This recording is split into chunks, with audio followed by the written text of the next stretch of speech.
Bang, ini aku mau tanya. Ini kan mungkin abang udah jadi kalau bisa dibilang pengusaha sukses lah di Kota Medan, Bang Ivan ini. Jadi mungkin teman-teman Tribuners ini kan banyak yang mau dan akan mulai usaha, merintis usaha. Kira-kira pesan atau tips dari abang ketika anak-anak muda ingin merintis usaha itu apa yang harus dilakukan, apa yang harus dilihat, apa yang harus ibaratnya pikirkan dulu untuk mulai usaha. Kira-kira apa nih bang? Ya, jadi usaha itu jenisnya banyak ya. Ya. Tapi di saat masa pandemi ini mungkin kita harus lebih sedikit berhati-hati untuk melihat yang namanya peluang usaha gitu. Ya. Nah, jadi kalau kita lihat peluang usaha yang mungkin sangat bisa berjalan sekarang ini adalah usaha yang dibutuhkan oleh banyak orang. Oke. Jadi usaha itu yang dibutuhkan banyak orang itu apa? Ya misalnya itu bisa berupa jasa, bisa berupa kebutuhan sandang dan pangan ya. Oke. Nah, tapi kalau khusus untuk yang sudah saya jalanin ini kan kebetulan di bidang jasa ya. Ya. Jasa potong rambut atau barbershop. Ya. Nah, jadi ya mungkin jasa potong rambut ini kan merupakan suatu kebutuhan di mana mungkin orang-orang yang punya rambut itu kan harus pangkas Harus gitu. dan butuh. Gitu. Nah, disinilah letaknya kita harus lebih selektif untuk memilih usaha. Ya. Nah, dan terus terang juga usaha yang sudah ada juga mendapatkan banyak tantangan ya di era pandemi seperti sekarang ini. Kenapa ya? Karena ya terus terang kalau kita lihat dari segi ekonomi ya, dari segi kemampuan orang juga semakin berkurang sekarang ini. Ya. Yang tadinya mungkin bisa ke barbershop itu 1 sampai 2 kali sebulan, jadi sekarang mungkin agak lebih dihemat gitu. Ya, Okay. jadi intinya kita buat usaha yang bisa survive aja itu udah luar biasa lah saat ini. Jadi itu menjadi salah satu faktor ya. Kemudian ya mungkin pertemanan juga ya, pergaulan pertemanan dan relasi itu juga sangat penting gitu di saat kita mau membuka usaha gitu.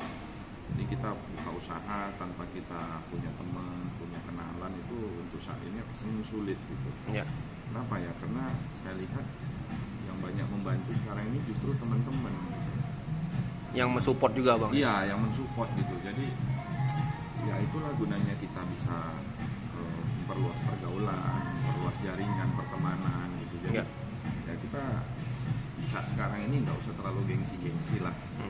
Kalau memang kita butuh ya kita langsung berkabar aja ke kawan-kawan. Ya, benar. Halo bro, gimana nih? Kayaknya udah lama nih nggak main ke usaha kita, udah lama nggak pangkas nih. Yuk datanglah, kita ada promo nih. Promo, gitu. benar. Jadi ya intinya kita jangan malu lah, jangan gengsi gitu ya. Terus terang kita butuh kan. Ya. Ya kalau kita butuh ya kita minta lah. Oke. Berarti tadi kalau bisa dibilang untuk langkah pertamanya jenis usaha dulu bang yang harus dipikirin. Kita lebih selektif lah untuk memilih kan. Habis itu relasi. Mungkin ada lagi bang kira-kira. Dan yang paling penting mungkin keyakinan. Atau dari market atau gimana? Ya dalam arti gini, kita pasti akan mempelajari dulu situasinya, marketnya seperti apa. Kayak saya bilang tadi, ya banyak orang sekarang kan bicara tentang ekonomi. Ya. Keuangan orang pasti banyak yang terganggu nih di saat pandemi seperti ini. Jadi orang pasti akan lebih selektif untuk mengeluarkan uangnya juga gitu. Nah disitulah yang saya bilang tadi, kita harus punya trik, punya teknik gimana supaya usaha yang kita buat ini orang tetap butuh gitu. Oke. Nah, jadi kita mungkin buat promosi atau mungkin kita buat sesuatu yang menarik melalui media-media sosial kita gitu. Karena kadang mungkin sekarang ini orang kan nggak punya gadget dan nggak punya media sosial ya. Ya benar. Nah, saya lihat sekarang media sosial ini sangat berpengaruh terhadap terhadap orang-orang yang ingin melihat sesuatu gitu. Jadi mau melihat makanan aja mungkin lihat dari media sosial. Ya. Semuanya bang ya. Baju aja semua dari online media sosial gitu. Belum lagi yang fasilitas seperti TikTok ya atau apa gitu untuk menghibur itu banyak terhibur juga orang dari situ gitu. Jadi itu yang harus lebih selektif, kita ini harus juga maju dari segi teknologi. Oke. Nah itu kan tadi ada 3 tips dari abang. Kalau misalnya untuk masalah risk management bang atau manajemen risiko untuk membuat usaha itu kira-kira pasti ada resikonya kan bang? Pasti ada. Nah itu untuk meminimalisirnya itu apa kira-kira bang? Nah minimalisirnya ya saya rasa kita kembali kepada penghematan. Saya rasa penghematan Jadi yang selama ini mungkin kita membuat budget tertentu terhadap biaya-biaya marketing misalnya ya, mungkin kita bisa lebih hemat, atau mungkin kita selama ini mengandalkan tenaga orang lain untuk menciptakan sesuatu, ya kita sudah bisa mulai belajar dari sekarang gitu, bekerja sendiri gitu. Itu salah satu saya rasa yang harus kita ciptakan gitu. Jadi kita itu nggak boleh terlalu tergantung sama orang lain.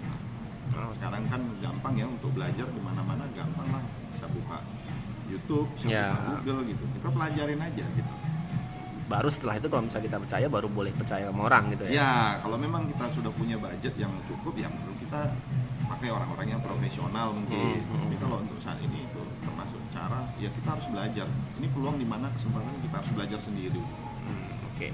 Nah, untuk yang terakhir nih Bang, mungkin Abang bisa kasih pesan untuk teman-teman Tribuners Medan, apalagi yang mau memulai lagi usaha yang udah mungkin selama pandemik ini tutup atau apa, atau yang bakalan mau ngerintis usaha di Kota Medan, itu kira-kira gimana Bang? Ya, kalau saya sarannya begini, inilah momen di mana kita harus lebih banyak belajar, di mana kita harus lebih bekerja keras lagi, supaya nanti di saat masa pandemi ini sudah berakhir, di situ sudah kita bisa jalankan semua apa yang kita rencanakan tadi gitu loh. Jadi jangan sekarang ini kita santai-santai, jangan nantilah tunggu masa pandemi, nggak boleh gitu. Justru sekarang momen dimana kita harus belajar tadi gitu loh. Menambah pengetahuan, menambah ilmu, menambah pengalaman, menemu sama orang-orang yang sudah punya pengalaman, mungkin sharing-sharing gitu loh. Jadi di saat nanti kita sudah punya kesempatan untuk buka usaha, di situ kita udah bisa jalan gitu. Nah, kan banyak ini mungkin sebagai penutupan juga Bang ya. Banyak orang yang mau memulai usaha tuh takut. Nah, itu gimana nih Bang? Kita mikirin masa takut dulu. Jadi, rasa takut itu wajar ya. Tapi rasa takut itu sampai kapan harus kita takutin gitu. Karena kalau nggak memulai, kapan mau lihat hasilnya gitu ya. Jadi, kalau kita belum mencoba, saya rasa begini, ada prinsip saya. Lebih baik saya gagal dalam mencoba daripada gagal tidak mencoba gitu. Oke. Nah, jadi saya udah tahu gitu, kegagalan saya itu dari mana saya dapat gitu.